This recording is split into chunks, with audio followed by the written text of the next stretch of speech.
नमस्कार दोस्तों, मैं कपिल सोनी आपका स्वागत करता हूं एजुकेटर पाइसेगनी पर। हम पढ़ रहे हैं यूपीएससी हिस्ट्री यानी इतिहास, जिसमें हमारा टॉपिक चला है सिंधु घाटी सभ्यता यानी इंडस वैली सिविलाइजेशन। तो सिंधु घाटी सभ्यता की हमारी कुछ क्लास पहले भी हो चुकी है, जिसमें पिछली क्लास में हमने देखा था कि सिंधु घाटी सभ्यता के लोगों का सामाजिक एवं धार्मिक जीवन कैसा था। सिंधु घाटी सभ्यता के लोगों का सामाजिक एवं धार्मिक जीवन कैसा था। और आज हम देखेंगे सिंधु घाटी सभ्यता के लोगों का आर्थिक जीवन कैसा था। और प्लीज आप मेरे यूट्यूब चैनल को सब्सक्राइब एंड शेयर कीजिए जो यूपीएससी की प्रिपरेशन कर रहे हैं, और बेल आइकन को दबाइए ताकि आने वाले वीडियो की आपको नोटिफिकेशन मिल जाए। तो आइए हम शुरू करते हैं सिंधु घाटी सभ्यता। और प्लीज आप वीडियो को पूरा देखिए क्योंकि ये यूपीएससी का बहुत ही महत्वपूर्ण पोर्शन है, यहाँ से क्वेश्चन आ ही आते हैं। अगर हम देखें सिंधु घाटी सभ्यता के लोगों का आर्थिक जीवन, तो उसको हम विभिन्न पक्ष में देखते हैं। अगर हम देखें तो वहाँ की कृषि कैसी थी, वहाँ का पशुपालन, सिंधु घाटी सभ्यता के लोगों का पशुपालन कैसा था। पशुपालन के बाद अगर हम देखें तो वहाँ का शिल्प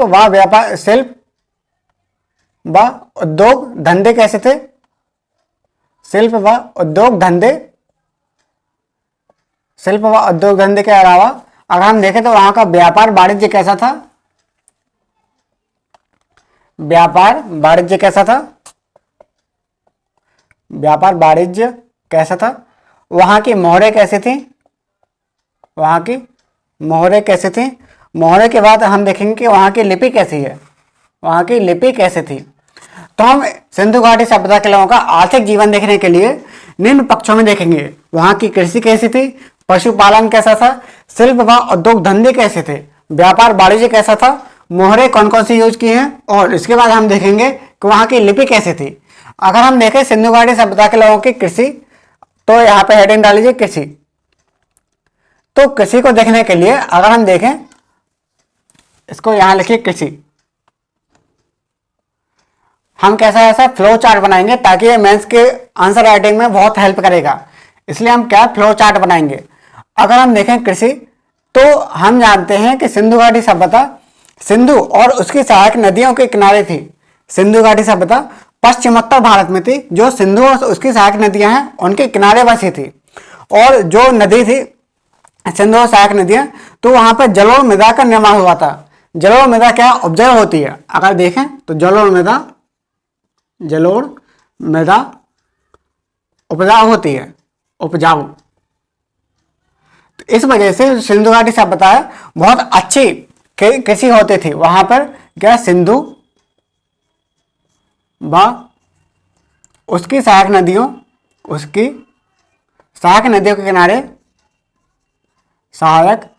के किनारे होने के कारण वहां पर जलोढ़ मृदा पर्याप्त थी। वहां पर नदियों के किनारे होने के कारण वहां पर जलोढ़ मृदा बहुत ज्यादा थी। जलोढ़ मृदा की अधिकता थी, जिस वजह से वहां की जो मिट्टी थी उपजाऊ होने के कारण वहां पर कृषि बहुत ज्यादा होती थी। और उपजाऊ होने के कारण वहां पर कृषि वजह से बहुत ज्यादा हो जाती। और जैसे हमने कई जगह देखा है कि वहां पर अन्नागार भी बहुत मिले हैं, जहां पर अनाज को सुरक्षित रखा जाता था। तो इससे भी पता चला है कि वहां पर कृषि बहुत अच्छी होती थी। वहां पर अन्नागार होते थे। जो कर वगैरह है, कर भी उसको अन्न के रूप में, अनाज के रूप में देते थे। जो कर है, कर भी अनाज के रूप में देते थे। और अगर देखा जाए तो हमें कुछ चीजें और मिल जाती हैं, जैसे लोथल में तो अनाज पीसने की चक्की मिल गई है। लोथल में आटा पीसने की चक्की मिली है। लोथल में आटा पीसने की, जैसे अनाज पीसने की चक्की मिली है। लोथल में क्या है, अनाज पीसने की चक्की मिली है। लोथल में अनाज पीसने की चक्की मिली है। और यहाँ पर अगर हम देखें कि वो किस मौसम में अपनी फसल उगाते थे, हड़प्पा सभ्यता के लोग किस मौसम में अपनी फसल उगाते थे। अगर हम देखें मौसम यानी समय, अगर हम उनका समय देखें कि सिंधु घाटी सभ्यता के लोग किस समय अपनी फसल उगाते थे, समय, तो यहाँ का जो समय है, अपने सिंधु घाटी सभ्यता के लोग नवंबर दिसंबर में फसल उगाते थे। नवंबर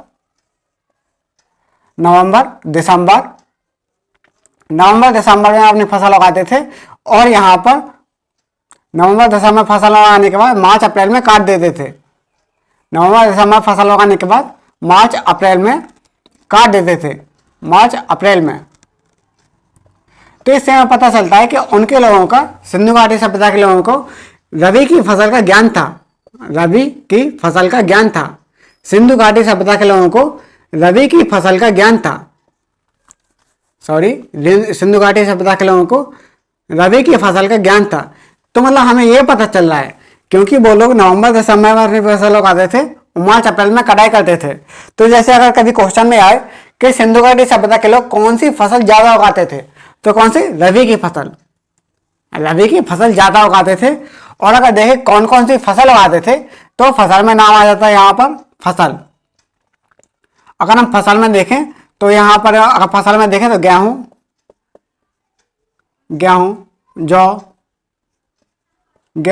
जौ, कपास, तरबूज,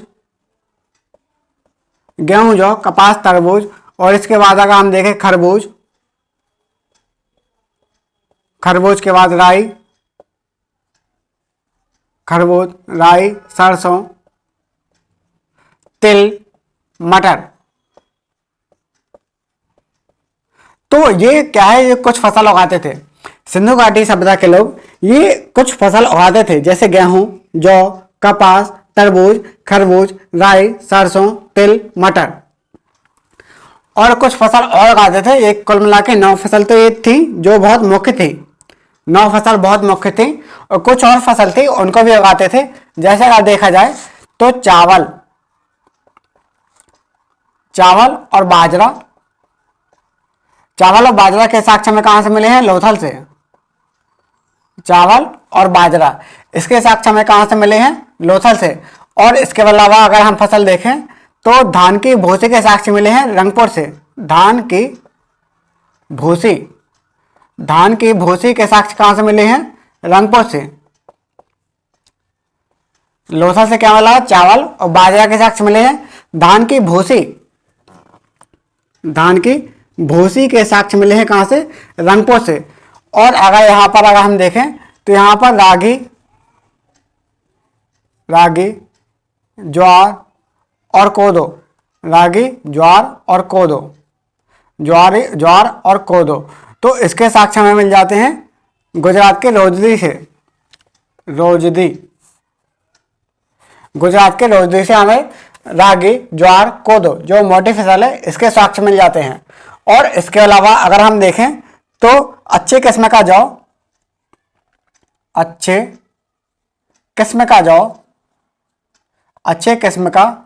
जौ, तो इसके साक्ष्य कहाँ से मिलते हैं? हमें बनमाली। तो ये कुछ फसल थी जो हमें सिंधु घाटी सभ्यता में लोगों के दिख जाती हैं कि वो लोग ये फसल उगाते थे। जैसे अगर कभी क्वेश्चन में आए कि ऐसी कौन सी फसल है जो सिंधु घाटी सभ्यता के लोगों में उपजाई जाती थी, तो कौन सी? गेहूं, जौ, कपास, तरबूज, खरबूज, राई, सरसों, तिल, मटर। और जैसे क्वेश्चन में आया था अभी 1-2 साल पहले यूपीएससी में क्वेश्चन आया था कि निम्न में से कौन सी एक फसल है जो सिंधु घाटी सभ्यता के लोगों में नहीं उपजाई जाती थी। अगर ये क्वेश्चन है नहीं उपजाई जाती थी, तो उसमें क्या है कि ये 2-3 नौ के नाम दिए थे, 2-3 फसल के नाम दिए थे, और फिर उसमें कुछ ऐसी फसल थी जो नहीं उपजाई जाती थी, तो अपन ने वो सीधे पहचान लिया। वो सीधे पहचान में आ गई कि ये वाली फसल नहीं उपजाई जाती थी। तो आप इनको बहुत अच्छे से याद करेंगे कि गेहूं, जौ, कपास, तरबूज, खरबूज, राई, सरसों, तिल, मटर, और चावल, बाजरा, धान की भूसी, रागी, ज्वार, कोदो, अच्छे किस्म का जौ और चना भी वो उपजाते थे। तो मतलब ये कुछ फसल थी जो सिंधु घाटी सभ्यता के लोग उपजाते थे। तो क्या है, अगर कभी क्वेश्चन में आएगा तो हमारा ऐसे क्वेश्चन गलत नहीं होगा।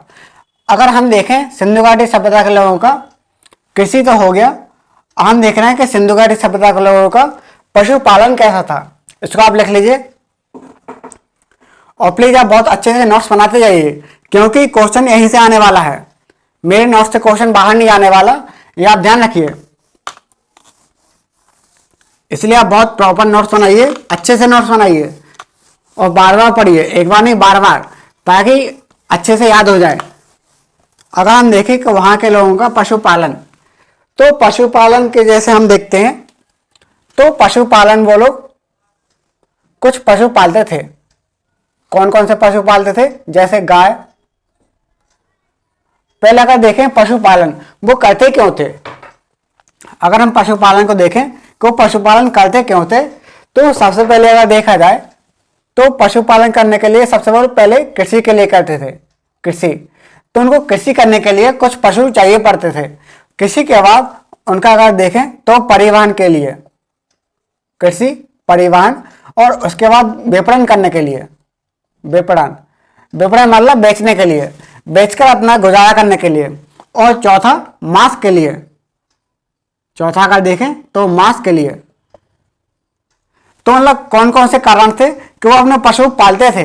पहले तो कृषि, पशुपालन, विपणन और मांस पालने के लिए, मांस खाने के लिए। तो मांस के लिए वो पशु पालते थे। अगर हम ये देखें कि सिंधु घाटी सभ्यता के लोग कौन कौन से पशु पालते थे, अगर हम पशु देखें तो पशु में वो लोग जैसे गाय, भैंस, बकरी, कुत्ता, गाय, भैंस, बकरी, कुत्ता, बैल, बैल के बाद हाथी, बारहसिंगा, बारहसिंगा, बारहसिंगा के बाद बारहसिंगा, बारहसिंगा के बाद बोलो घोड़ा, ऊंट, घोड़ा, ऊंट। तो ये क्या है, सिंधु घाटी सभ्यता के लोग ये कुछ पशु पालते थे, ये पशु पालते थे जैसे गाय, भैंस, गाय, भैंस, बकरी, कुत्ता, बैल, हाथी, बारहसिंगा, घोड़ा, ऊंट। अगर देखा जाए तो ये गाय, बैल और घोड़ा, गाय, बैल, घोड़ा, तो इनके क्या है, किसी भी हड़प्पा सभ्यता में मोहरों में अंकित नहीं मिलता। अगर देखा जाए तो गाय, बैल, गाय, बैल और सॉरी बैल नहीं है, ऊंट है, बैल नहीं है, ऊंट है। अगर देखा जाए तो सिंधु घाटी सभ्यता के लोग गाय, घोड़ा, घोड़ा और ऊंट, इन तीन जानवरों का किसी भी सिंधु घाटी सभ्यता में मोहरों में अंकन नहीं है। जो मोहर थी, मोहरों में अंकन नहीं है, का मोहरों में अंकन नहीं है, मोहरों में अंकन नहीं हुआ। तो मतलब ये कुछ जानवर थे जिनका मोहरों में अंकन नहीं हुआ, बाकी सबका तो अंकन हो गया है। अगर हम देखें घोड़ा, तो घोड़ा को भी तीन जगह से प्राप्त किया है। जैसे अगर देखा है तो सुरकोटरा से, सुरकोटरा से, सुरकोटरा से घोड़े के कंकाल मिला है, घोड़े का कंकाल मिला है, घोड़े का कंकाल मिला है, सुरकोटरा से घोड़ा का कंकाल मिला है। और यहां पर अगर हम देखें तो लोथल से घोड़े का जबड़ा मिला है, लोथल से, लोथल से घोड़े का जबड़ा मिला है, लोथल से घोड़े का जबड़ा मिला है। और इसके बाद अगर हम देखें तो एक जगह से राणा घोंडाई, राणा घोंडाई से, राणा घोंडाई, तो राणा घोंडाई से घोड़े के दांत मिले हैं, राणा घोंडाई से घोड़े के दांत मिले हैं, घोड़े के दांत मिले हैं, राणा घोंडाई से घोड़े के दांत मिले हैं। तो ये कुछ चीजें थी जो हमें घोड़े के बारे में पता चलती हैं। जैसे सुरकोटरा से घोड़े के कंकाल मिले हैं, कहाँ से, सुरकोटरा से घोड़े का कंकाल मिला है, लोथल से घोड़े का जबड़ा मिला है, और अगर देखा जाए तो राणा घोंडाई से घोड़े के दांत मिले हैं। कहाँ से, राणा घोंडाई से घोड़े के दांत मिले हैं। और गाय, घोड़ा, ऊंट, इनका हड़प्पा सभ्यता की मोहरों में कोई भी अंकन नहीं है। और कौन कौन से पशु पालते थे, जैसे गाय, भैंस, बकरी, कुत्ता और बैल, हाथी, बारहसिंगा और घोड़ा और ऊंट, ये वाले पशु वहां पर पालते थे। और यहाँ पर अगर हम देखें ऊंट, तो ऊंट की अगर एक खास बात देखें तो कालीबंगा, कालीबंगा में ऊंट की हड्डियां मिली हैं। कालीबंगा में ऊंट की हड्डियां मिली हैं। कालीबंगा में ऊंट की हड्डियां मिली हैं। तो हमें कुछ चीजें देखने मिल जाती हैं कि कालीबंगा में ऊंट की हड्डियां मिली हैं, गाय घोड़ा ऊंट का मोहनजोदड़ो में अंकन नहीं है, सरकोटा में घोड़े का कंकाल मिला है, लोथल में घोड़े का जबड़ा मिला है, राणागुंडई से घोड़े के दांत मिले हैं। तो हमें कुछ चीजें यहाँ पर मिल जाती हैं। अगर हम देखें प्रमुख पशु कौन कौन से थे, अगर हम देखें कि प्रमुख पशु, तो प्रमुख पशु कौन कौन से थे, तो हम देखें जो मेन पशु था, प्रमुख पशु, वो था बैल। प्रमुख पशु, तो प्रमुख पशु अगर हम देखें तो प्रमुख पशु था वहां पर बैल। प्रमुख पशु था वहां का बैल, मतलब जो एक सींग वाला बैल था, एक संगी बैल। संगी मतलब एक सींग वाला, एक सींग वाला बैल। तो एक सींग वाला बैल, तो इसके साक्ष्य मिल जाते हैं और इसको हम बोलते थे वृषभ पूजा। इसको हम क्या बोलते थे? वृषभ पूजा। वृषभ पूजा बोलते थे, वृषभ पूजा। और ये कहां से मिला? मोहनजोदड़ो से, मोहनजोदड़ो से। तो मोहनजोदड़ो से हमें एक सींग वाला बैल ये मिल जाता है, मतलब वहां पर वृषभ पूजा होती थी, तो हमें ये मिल जाता है। और ये कहां से मिला? मोहनजोदड़ो से। लेकिन यहां पर एक बात और ध्यान देने वाली है कि एक होता है सिंह, यानी शेर। तो यहाँ पर हड़प्पा सभ्यता से हमें कहीं भी शेर के साक्ष्य नहीं मिलते, शेर के साक्ष्य नहीं मिलते। किसी भी हड़प्पा सभ्यता में कहीं पर भी शेर के साक्ष्य नहीं मिलते, शेर यानी सिंह के साक्ष्य नहीं मिलते। जो समकालीन मेसोपोटामिया है वहीं पर मेसोपोटामिया में इसका यूज हुआ है, तो मेसोपोटामिया में इसके साक्ष्य मिल जाते हैं। लेकिन हड़प्पा सभ्यता में या सिंधु घाटी सभ्यता में शेर के साक्ष्य नहीं मिलते, केवल मेसोपोटामिया में। मेसोपोटामिया की सभ्यता थी, वहां पर सिंह के साक्ष्य मिल जाते हैं, सिंह के साक्ष्य मिल जाते हैं। तो ये था सिंधु घाटी सभ्यता के लोगों का पशुपालन, जो पशु वगैरह कौन कौन से पशु पालते थे।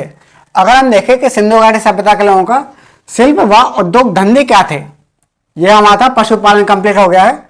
इसको आप लिख लीजिए और प्रॉपर नोट्स बनाते जाइए और ऐसे फ्लो चार्ट बनाइए, जैसे कृषि, पशुपालन, विपणन, मांस। ये मेंस के आंसर राइटिंग में बहुत यूज करेंगे, अपन को यह बहुत यूजफुल होंगे। तो अगर हम देखें सिंधु घाटी सभ्यता के लोगों का शिल्प व उद्योग, तो हेडिंग डालीजिए कि सिंधु घाटी सभ्यता के लोगों का शिल्प व उद्योग क्या था, कौन कौन से शिल्प व उद्योग अपनाते थे। अगर हम ये देखें कि शिल्प, यहाँ पर सिंधु घाटी सभ्यता के लोगों का शिल्प व उद्योग, अगर हम ये देखें तो हेडिंग डालीजिए शिल्प व उद्योग। तो अगर हम सिंधु घाटी सभ्यता के लोगों का शिल्प व उद्योग देखें तो इसके 4 तरीके थे, जैसे कपड़ा उद्योग। तो मतलब कपड़ा उद्योग में कौन कौन से उद्योग थे? कपड़ा उद्योग के बाद वहां पर था मृदभांड उद्योग। कौन सा? मृदभांड उद्योग। कपड़ा उद्योग के बाद मृदभांड उद्योग के बाद वहां पर था यहाँ पर मनका उद्योग के बाद वहां था शिल्प उद्योग।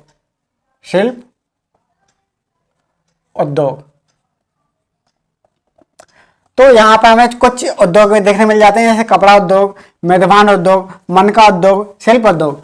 कपड़ा उद्योग तो हम पहले भी चर्चा कर चुके हैं। तो कपड़ा उद्योग में कौन कौन से प्रमुख उद्योग थे, जैसे, और जो कपड़ा उद्योग था बहुत ही प्रमुख उद्योग था। सबसे प्रमुख उद्योग अगर पूछे तो कौन सा था? कपड़ा उद्योग। और अगर हम देखें तो यहाँ पर हमें मिल जाते हैं सूती और ऊनी। तो दोनों प्रकार के कपड़े उगाए जाते थे, मतलब दोनों के प्रकार के कपड़े बनते थे, सूती और ऊनी। सूती ऊनी के अलावा अगर हम देखें तो सूती कपड़े कैसे थे, जैसे सादे भी थे, सादे कपड़े भी थे और कढ़ाईदार भी थे। कैसे? कढ़ाईदार। सादे कपड़े और कढ़ाईदार भी कपड़े थे। कढ़ाईदार भी कपड़े थे। तो हमें कुछ यहाँ पर कपड़े मिल जाते हैं टाइप, जैसे सादे कपड़े भी थे और कढ़ाईदार कपड़े थे। और इसके बाद अगर हम देखें तो यहाँ पर अगर मध्यभान उद्योग, तो मध्यभान उद्योग में हमें दो कुछ मिल जाते हैं, जैसे चाक व हाथ से निर्मित मध्यभान थे। मध्यभान यानी बर्तन, मध्यभान यानी बर्तन। तो वहां पर कौन कौन से कैसे बर्तन मिल जाते हैं? तो चाक व हाथ से निर्मित। तो सबसे पहले अगर मध्यभान देखें तो वहां पर कैसे मिट्टी व धातु के बर्तन थे। मिट्टी व धातु के बर्तन थे। तो मिट्टी के जो बर्तन थे वो चाक व हाथ से निर्मित थे। चाक व हाथ से निर्मित, हाथ से निर्मित उद्योग थे। चाक व हाथ से निर्मित उद्योग थे। और उसमें लाल रंग का यूज हुआ था। लाल रंग का यूज हुआ था। लाल रंग का वहां पर यूज हुआ था। जैसे अपन देखते हैं गांव में मटके रहते हैं, तो मटके में लाल लाल ऐसे पट्टियां बना देते हैं। लाल लाल ऐसे पट्टियां बना देते हैं। तो वहां पर लाल रंग का यूज हुआ था। जो मिट्टी वगैरह के बर्तन है वहां पर लाल रंग का यूज हुआ था। और अगर देखें तो काले रंग की पुष्प के आकार की वहां पर ज्यामिति मिलती है। काले रंग की पुष्प के आकार की ज्यामिति मिल जाती है। पुष्प के आकार की ज्यामिति मिल जाती है। ज्यामिति मिल जाती है। कौन कौन सी? काले रंग की पुष्प के आकार की ज्यामिति मिल जाती है। तो यहाँ पर कुछ हमें मध्यभान उद्योग दिख जाते हैं। मध्यभान यानी बर्तन। तो हमें ये कुछ दिख जाते हैं।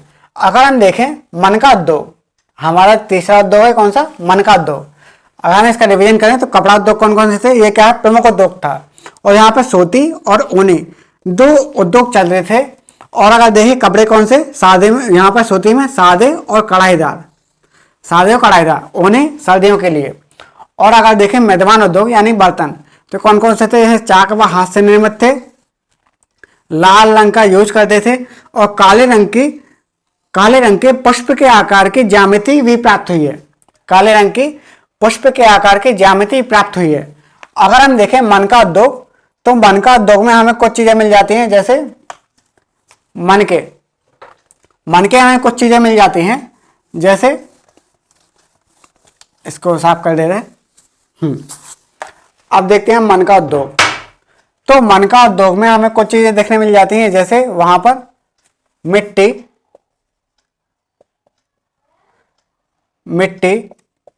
गोमेद,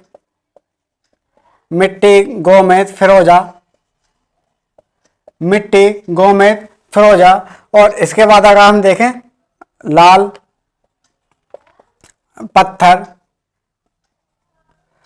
पत्थर, सोना और चांदी। तो इसके मन के बनते थे। अगर हम देखें तो मन के उद्योग कैसे बने थे, मतलब वहां पर कैसे कैसे मन के बनते थे?